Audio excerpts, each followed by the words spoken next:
सभी प्यारे दोस्तों को इंजीनियर विष्णु कुमार अग्रवाल का नमस्कार। आजकल मैं ये कुछ टाइम से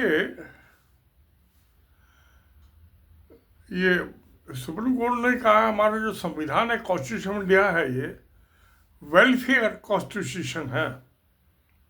अच्छी बात होना भी चाहिए कि सबका भला हो, जो नीडी आदमी हो, जरूरतमंद हो, उसकी देखभाल करना, उसको सहायता देना, जिसको कोई साधन नहीं है, वो सरकार का काम है।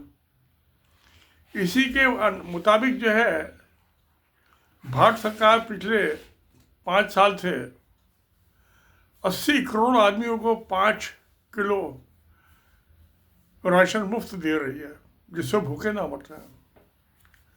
अब इलेक्शन हुए हैं ये 2024 में,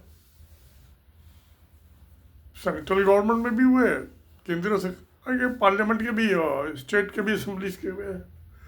तो महाराष्ट्र की गवर्नमेंट ने सबसे पहले तो मध्य प्रदेश में चल रही थी तकरीबन पिछले 15-20 साल से स्कीम लाडली बहना। तो अब जो थी ये लाडली बहना स्कीम को महाराष्ट्र में भी बीजेपी की सरकार ने लागू किया। अब मैं इसमें मोटे तौर से देखता हूँ कि इसमें 1,500-1,500 रुपये पर मंथ हर महीने एक महिला को दिया जा रहा है, जो जिसकी आयु 18 साल से ज़्यादा की है और जिसकी परिवार की आमदनी जो है वो 2.5 लाख रुपए साल से कम है, यानी कि 20,000 रुपये साल से महीने से कम की आमदनी है। मेरी निगाह में तो 20,000 रुपये महीना भी बहुत अच्छी खासी इनकम है, और 5 किलो राशन मुफ्त मिल गया, क्या कोई बात नहीं। अब इसमें देखता हूँ कि ये जो अनमेरिड लड़कियां हैं जिनको दिया जा रहा है, ये वो जो है अनमेरिड जो वुमेन है वो 11.8% है, रफली 12.25%। 18 साल से कम की, उसके बाद 19, 20, 21, 22 तक आता है तो शादी हो जाती है 21 तक। तो 11.8% है। मैं समझता हूँ ये सब लड़कियां अभी स्कूलों में पढ़ रही हैं 18 साल की उम्र में। 18, 19, 20, 21 साल तक की उम्र में स्कूलों में लड़कियां पढ़ती रहती हैं, स्कूल कॉलेज में। तो ये वो लड़कियां हैं जिनकी शादी नहीं हुई, और ये तो वो 12.25% इनकी है। अब जो डाइवर्स है, जिसको सबसे ज़्यादा ज़रूरत है, जो डाइवर्स है 0.3% औरतें सिर्फ, जो तलाकशुदा हैं, पति नहीं है, जो डेस्टिट्यूट है, बहुत अति गरीब, उनको 0.1% है सिर्फ। और जो डेजल्टेड है, जिनके आदमी ने उनको छोड़ दिया है, वो है 0.2%। यानी डाइवर्स जो है, शादी तलाकशुदा, उसको 0.3%। जो डेजल्टेड है, जिनके आदमी को छोड़ के चले गायब हो गए, और 0.2%। और जो डेस्टिट्यूट है, बहुत गरीब भिखारन टाइप, वो 0.1% है। तो मैं मान सकता हूँ कि ये डेजल्टेड और डेस्टिट्यूट जो है, ये मिला के दोनों 0.3% है। बहुत सी औरतें आजकल डाइवर्स ले लेती हैं अपनी मर्जी से, और उनके पास अच्छी खासी प्रॉपर्टी होती है, कमाती भी है, नौकरी भी कर रही हैं, मगर वो जो डाइवर्स को भी है उनमें 0.3%, जिसका तो कोई जस्टिफिकेशन नहीं बनता। ऐसी जो ये अनमेरिड लड़कियां हैं, जो स्टूडेंट हैं अभी, ये 11.8% जो है, इनका भी कोई जस्टिफिकेशन नहीं बनता। तो यानी 12% से कुछ ज़्यादा, इसका तो कोई जस्टिफिकेशन नहीं बनता इनको देने का।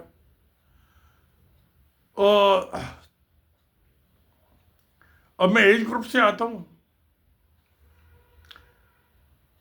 जो 30 साल से 30 to 39 ईयर्स, 30 से 39 साल की एज में है, वो 29% है, 29%। और जो 21 से 29, 21 to 29 ईयर्स की एज की है, वो 25.5%। इसका मतलब ये हुआ कि जो बच्चे पैदा करने की जो आयु है जिनकी, वो तकरीबन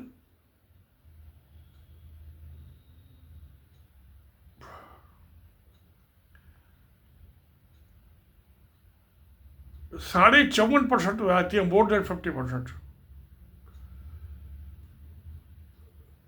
और जो 40 से 42-49 ईयर्स की है वो 22%।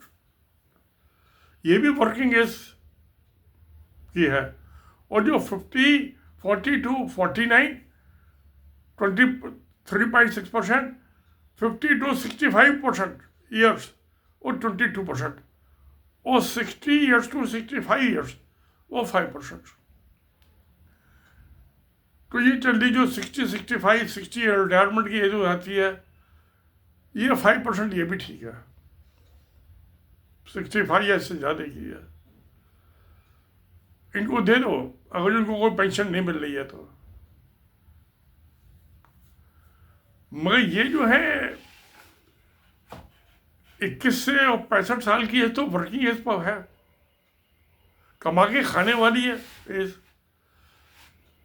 जो है 1860 की तो गवर्नमेंट में रिटायरमेंट की एज है, और 1880 से 60 के प्राइवेट सेक्टर में भी रिटायरमेंट की एज है, और जो अमेरिकन कंपनियां उनमें 65 की एज है रिटायरमेंट की। तो ये 22% इनका भी कोई ये जो है क्या नाम है, जब मेजोरिटी तो इनकी हो गई। तो क्या जस्टिफिकेशन है 21 से लगा के जो 65 की एज तक है, तो मैं समझता हूं कि जिन औरतों को यह दिया जा रहा है उनमें 90-95% आदमियों को देने की जरूरत नहीं है। दे आर नॉट डेस्टिट्यूट का तो मुझे समझ में आता है, डेजर्टेड का भी समझ में आता है। किसी औरत ने अपने पतियों को परेशान किया, वो छोड़ के चला गया अपनी जान बचाने के लिए, भाग गया, तो अकेली रह गई। अकेली रहने में कोई बुराई नहीं है, मैं भी तो अकेला रहता हूं पिछले 22-23 साल से। तो मुझे लगता है कि वोट लेने की खातिर जो ये स्कीमें चला रही हैं सरकारें, ये वोट के सिवा कुछ नहीं है। क्योंकि आधे वोटर जो है मेल है, आधे वोटर फीमेल है। तो मुझे तो ये जो 21 to 50 ईयर्स की जो एज की है, 60 के, इनको तो कोई मतलब ही नहीं बनता। तो वर्किंग एज, मेहनत मशक्कत करो, काम करो। और जब आपने 2.5 लाख रुपए की ले 20,000 रुपये महीने, तो 20,000 रुपये तो कमा लेती हैं औरतें मजे से।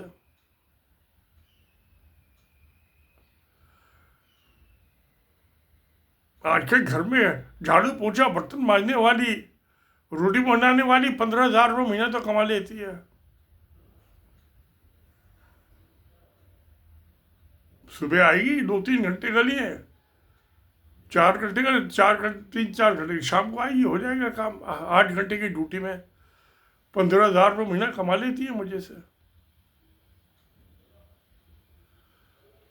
तो दोस्तों, आपको क्या लगता है ये जो स्कीमें चली हैं, ये मैंने कुछ आपको, बाकी भी स्टेट्स में यही हाल होगा जो महाराष्ट्र में हाल है। अब ये 15,000 जो 1,500 रुपये 1,500 रुपये महीना मिल रहे हैं, ये पिछले साल के है, करंट ईयर के। अब जो 31 मार्च के बाद जो है, 1 अप्रैल से बढ़ा के इसको 2,500 रुपये कर दिया जाएगा 1,500 से। अब इसमें 40,000 करोड़ जो बढ़ रहा है औरतों को, इनकी जो औरतों की, तभी ये तो 15 लाख औरतें हो जाएंगी, 15 lakhs। तो उसका बजट कहाँ जाएगा पता नहीं। जब बढ़ेगा तो पता चलेगा, एक्सपेंडिचर होगा, एक्चुअल एक्सपेंडिचर, रिवाइज एस्टिमेट्स जब आएंगे। जो बजट ओरिजिनल बजट होता है प्रोडक्शन, उससे भी नहीं पता चलता। रिवाइज में जब एक्चुअल एक्सपेंडिचर होता पता चलता है। अब दिल्ली सरकार ने भी, दिल्ली में भी इलेक्शन हुए थे, 5 फरवरी को वोट पड़े थे, चीफ मिनिस्टर बन गई एक महिला, तो वो ढाई जो कहा था आम आदमी पार्टी ने 21,000 देंगे हम बीजेपी ने कहा 2500 देंगे। भाई जो 2500 रुपये देगा तो ज़्यादा देगा, उसी को महिलाएं वोट देंगी ना। तो ठीक है, अच्छी बात है भाई, दो। अब क्या ये 8 मार्च से हम दिल्ली की सब महिलाओं को 2,500 रुपये महीना, 2500 रुपये महीना हम देंगे। तो जैसा ये 18 साल से ज़्यादा उम्र की हैं लड़कियां, जो महाराष्ट्र का हाल है वही दिल्ली का होगा। दिल्ली में 2 करोड़ की आबादी है, तो 1 करोड़ जो है महिलाएं उसमें से। तो 1 करोड़ में इसका मतलब ये है कि मैं 90% लगाऊं तो 90 लाख रुपए, 90 लाख महिलाएं वो इसके, आप इसको बंदर बात कीजिए क्या कहिए, उसकी हकदार होंगी। वो दिल्ली में भी मेरी रोटी बनाती है, मैंने इसको कहा भी तू भी अपना बैंक अकाउंट खुलवा ले, तो कहने अंकल सोमवार को चलेंगे। मैं कहा चल भाई सोमवार को चल, अकाउंट खुलवा देता हूँ तेरा भी, क्योंकि ऑन अकाउंट बैंक के अकाउंट में आएगा, कैश ही मिलेगा किसी को। आजकल तो ऑनलाइन का ज़माना है ना, डिजिटल ज़माना है, तो 2500 रुपये महीना मिल जाएंगे, बहुत है। मैं अपना भी खुलवा दे, अपनी माँ का भी खुलवा दे। तेरी बहन ने भी अभी 10वीं का एग्ज़ाम दिया, उसका रिजल्ट आया नहीं है, वो भी 18 साल की हो गई, नहीं हो तो उसका तो खुला हुआ ही अकाउंट, स्कूल वालों ने खुला दिया था। तो हो जाएगा काम, अच्छी बात है। अब क्या है ये महिलाओं को, इससे मुझे दिखाई दे रहा है 2 इसके नतीजे निकलने हैं। जब ये फाइनेंशियली डिपेंडेंट हो जाएंगी औरतें, तो ये जो तलाक का है, डाइवोर्स का रेट बढ़ जाएगा। और जो ये 18 साल से लगा लीजिए 29 तक की एज है, 30 साल लगा लीजिए, 35 साल लगा लीजिए, यही बच्चे पैदा करने की उम्र होती है। तो इससे तो मुझे लगता है कि तलाक का रेट तो बढ़ जाएगा, और साथ साथ बच्चे जो है वो भी कम पैदा होने कम हो जाएंगे। वो नौकरी करेगी क्यों, बच्चे पालेगी, कौन पालेगा, क्यों पैदा करेगी, झंझटबाजी में पड़े अपनी जान डाल डाले। तो बच्चे पैदा कम हो जाएंगे, तलाक बढ़ जाएंगे। चलिए अच्छी बात है, जो होता है अच्छा ही होता है। तो ये जो प्रोडक्शन है कि 100 करोड़ की आबादी 160 करोड़ की आबादी हो जाएगी, 180 करोड़ की आबादी हो, ये सब झूठी बात है। ये मुझे लग रहा है कि सब हो रहा है ये 2100 तक भारत की आबादी अगर जो यूनाइटेड रहा तो ये 70-80 करोड़ की आबादी रह जाएगी, आधी हो जाएगी। अगर जो डिवीजन हो गया, जिसके बहुत ज़्यादा चांस है, टुकड़े टुकड़े हो गया, तो कितने टुकड़े होंगे उस पर डिपेंड करेगा किस टुकड़े की कितनी आबादी है। तो चलिए देखते हैं। सत्यमेव जयते। नमस्कार, धन्यवाद।